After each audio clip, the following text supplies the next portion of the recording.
Jaggi Vasudev, also called Sadhguru, a godman in India, is creating spiritual empire, and the alleged illegalities involved in the establishment and operation of his Isha Foundation.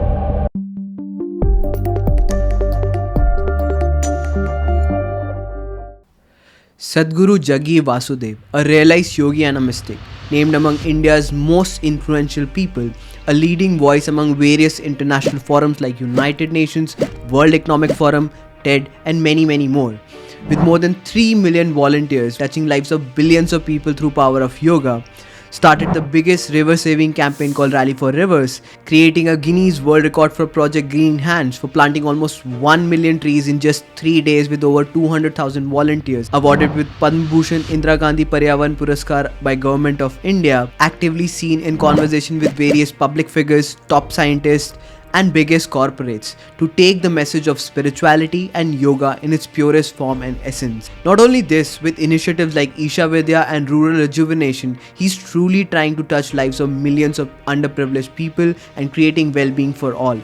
Even in this pandemic times, he's giving free yogic tools for immunity and health, and various other monetary and voluntary help done by his foundation.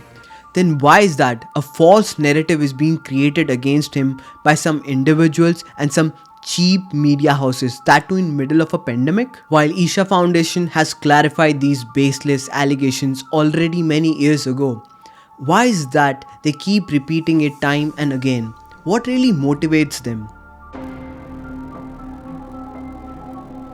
While we are made to believe that the truth has more power than 1,000 lies, but actually research suggests that if we hear a lie from multiple sources, we think it is more credible. The same is true when you hear a lie repeatedly. The more familiar we are with the lie, the more likely we are to think it as true.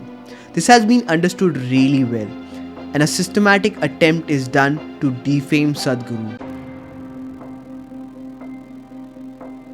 In a country where you are allowed to express your opinions freely, people mold these same rules of free expression using a certain vocabulary to propagate these obvious lies, making them sound as facts, when in actuality it has no substance or basis for it. They often refer other media articles or people part of the same propaganda as proof, increasing the weightage by throwing big numbers, creating an urgency of action or danger of damage.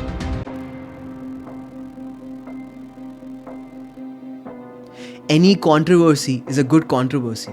In this time of surplus supply of social media content, getting people's attention is extremely difficult, especially if you're in the middle of a pandemic. Targeting the least obvious and the most prominent individual is the easiest thing to do.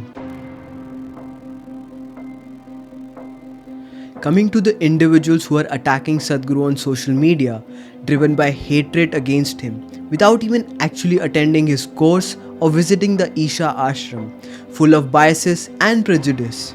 I think they don't understand what he's offering to the world, as it really takes a very different approach to grasp the inner subjective sciences, from looking everything outside to within. Not really easy for a very logical mind to grasp. To understand, a very beautiful analogy given by American scientist Neil deGrasse Tyson is to imagine a circle of knowledge outside which everything is ignorance. As the circle grows, so is the circumference of ignorance. This is what happens when we try to fit inner sciences in the circle of knowledge. It makes you more and more ignorant. Again, I'm not trying to ridicule the modern sciences. The world around would have never been possible without the advancement in the objective sciences. But does it really have all the answers? To end this, I would just say, whether you believe in Sadhguru and his tools or not, it's a choice. But let's not fall into the trap of self-proclaimed truth bearers, driven by hatred, propaganda, and money. News should be consumed from media and people who is critical, but at the same time constructive, honest, and forward-thinking.